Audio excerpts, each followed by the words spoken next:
ko. Tapos yung pampalit naman, paplansyahin ko mamaya. At para siya namang ipalit ko. So, ito naman yung kanyang isang room na sampayan. Ito ang ano dito, style sa flat niya.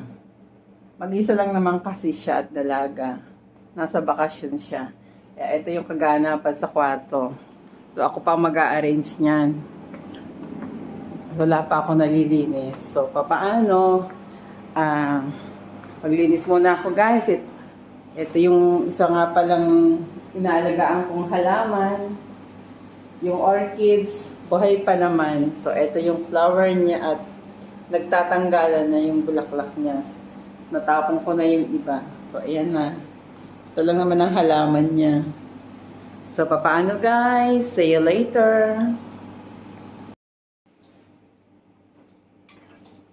So, ayan guys, tapos na ako maglinis. Ngayon naman, magpa-plancha ako ng bedsheet para ako'y makauwi na. Christmas Eve, nasa trabaho.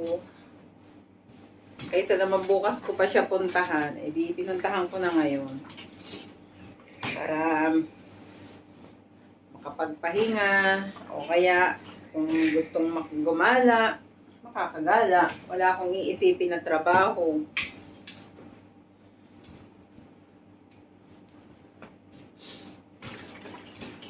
Tapusin ko lang naman to. Tapos kabit ko yung bedsheet. Makakauwi na. Malapit lang din naman ito sa trabaho ko. Ay, sa bahay ko. Sorry. Lagi ako nagkakamali.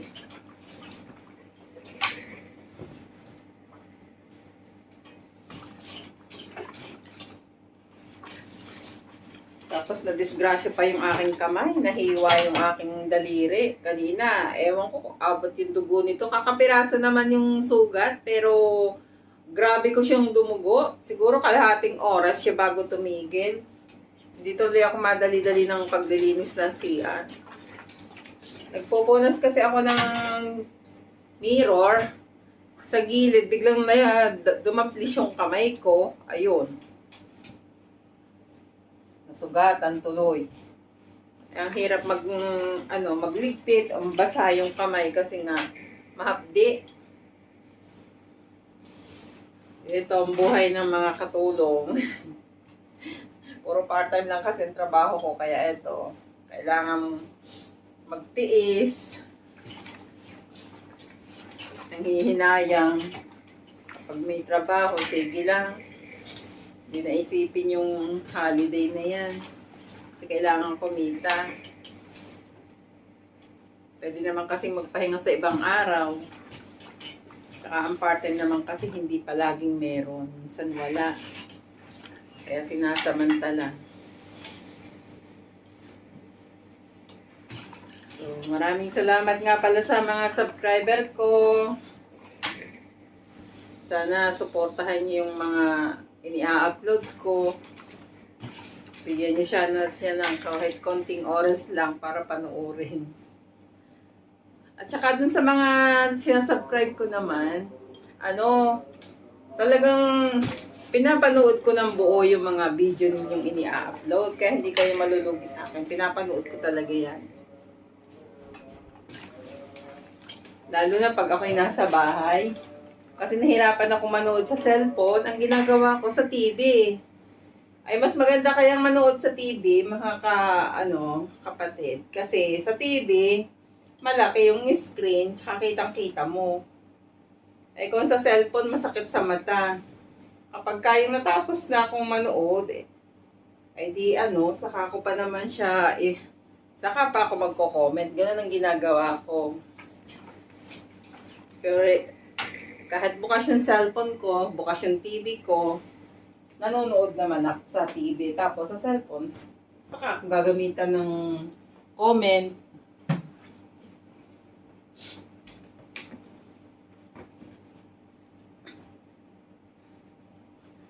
Merry Christmas nga pala sa inyong lahat. Hindi naman kasi ako nagse-celebrate sa totoo lang, hindi pa ako nagse-celebrate ng Christmas. New Year lang ako nagse-celebrate ng tsaka yung pag-Eid. Yun, nagse-celebrate ako ng Eid. Pero yung New Year yan, nagsa-celebrate ako ng New Year. Naghahanda ako. Sa may oras din lang naman sa bahay. Pag nataon ng weekend, nagkataon naman na weekend siya. Yun nga lang, kahit weekend, wala naman ako sa bahay, di naman ako nag-i-stay. Kung hindi niya naitanong, kasi yung isang part-time ko, nasa, nagbakasyon sila, nasa UK. So, ako yung taong bahay, tagapakain ng pusa, at saka tagapakain ng pagong. May alaga kasi silang isang pusa at saka 2 pagong. So, yun ang pinakakain ko. Tapos, taong bahay na rin. Malapit na naman kasi silang bumalik. Sa January 4, babalik na sila. Siguro mga 3 ganyan. Pero alam ko, January 4. Baka naman January 3, makakauwi na ako. O kaya yung sa araw na 4. Hindi ko kasi naiklaro pa. Magme-message naman kasi sila sa akin. Kung kailan sila parating talaga kung anong araw at kung anong oras. Sa ngayon, busy sila. Kahit naman ako. Hintay lang ako ng message nila. So, ayan guys. Natapos na akong plancha ng bedsheet. Ang gagawin ko naman ngayon, ilalagay ko sa kama niya. Iayos ko muna yung bedsheet nila. So, sige, samahan nyo ko. At para makauwi na rin. Naghanap tuloy ako ng Band-Aid dito. Wala naman ako makitang Band-Aid. Kaya, yung aking isang daliri, nakanganga yung ito siya, nakanganga yung sugat. Maliit lang naman siya, pero grabe siya dumugo kanina. Pero okay lang, tapos na naman eh. Tapos may blessing naman, nakakatuwa. Iniwan yung meron siyang konting pa-Christmas. So, ilagay ko lang muna to.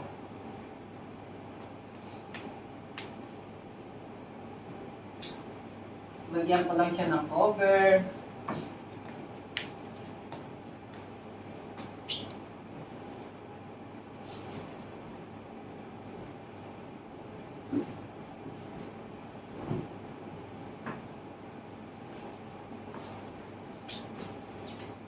Ito kasing pag nilagay mo, kailangan titingnan mo mabuti kung kamatch ba niya, ang haba niya. Kasi minsan pag nagkamali-mali ka ng lagay, uulit-ulitin, kailangan ayusin. Nahihirapan ko minsan maglagay nito.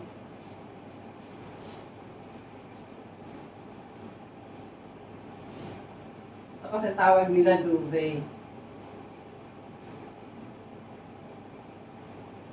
Ito ang usong gamit nila sa kama.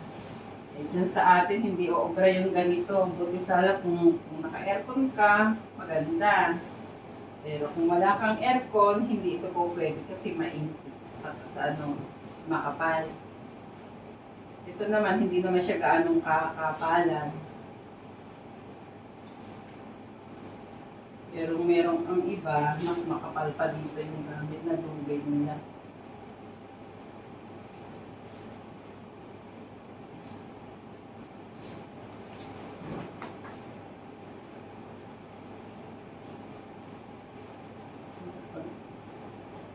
Hirap maglagay.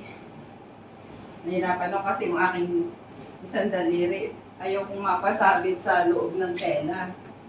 Kasi masakit. Tapos baka mamaya magdugo na naman.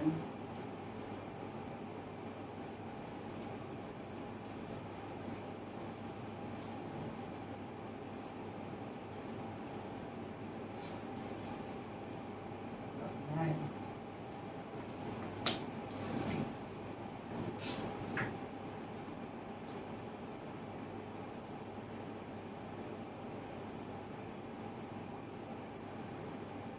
Ito lang yung buttons niya para ma-close.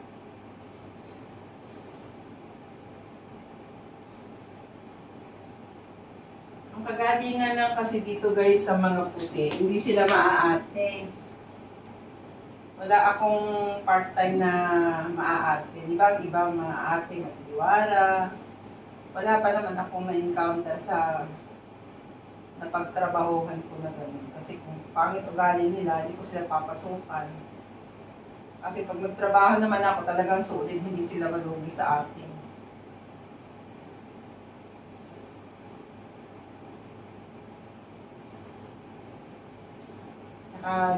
Talagang pinagkakatiwalaan ako ng mga part-time ko.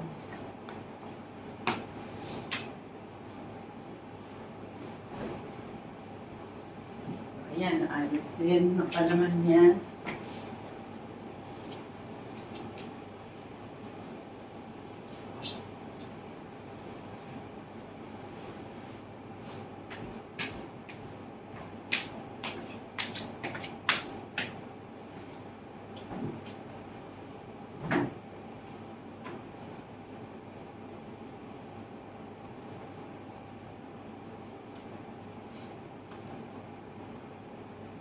Yan pala siya ng punda. Buti nga dalawang pilo lang ang gamit niya. Yung ibang part-time ko. Ang kanilang pilo, 6. Ewan kung paano nila gamitin yung pilo sa akin. Yung dalawa okay na eh.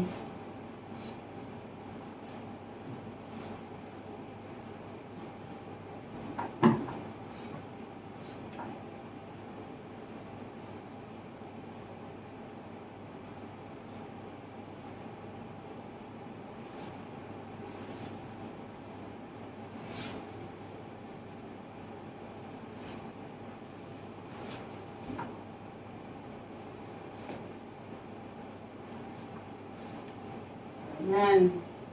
Tapos ko na rin lagyan yung pilo niya ng cover. Ngayon, ayusin ko na lang itong niya, tubig niya sa ibabaw. Kung okay na ba siya. Ayan. Kailangan naka-level din kasi ito para maganda-gandang tingnan. Yun lang kasi yung iba mahaba na siya pantay. Tapos, hindi ko na siya tutupiin kasi wala naman siya dito para kung halimbawa man may alikabok, hindi malalagyan yung kanyang unan, yung bedsheet niya. Just may cover na siya. Ganun lang naman kasi kasimple yung trabaho. Hindi naman ito maarte. Pero sa iba, merong maarte. So, paano guys? Ito naman, papatayin ko naman ang ilaw dito kasi tapos ko na ang linisan to. Yan, napakasimple naman, maayos lang tingnan. Matutuwa na siguro yung si Miss Catherine. Teacher naman kasi to. So, ayan, pinatay ko na naman. At naman, ditong ilaw dito, i-close ko na.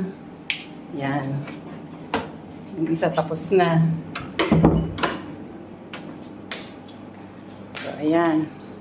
At ito nga pala yung surprise. Meron siyang iniwan na pera. Ayan. Yung sahod ko at ang matitira, daw pang Christmas ko. Ay magkano lang naman yung aking sahod na para sa paglilinis na to, 150. So, ito yung iniwan niya, di ba? May 350 pa akong natira. Malaking bagay na ito para sa akin, yung pang araw-araw ko. Di ba? So, paano yun guys? Ito lang ang maibabalita ko sa inyo. Masaya ako.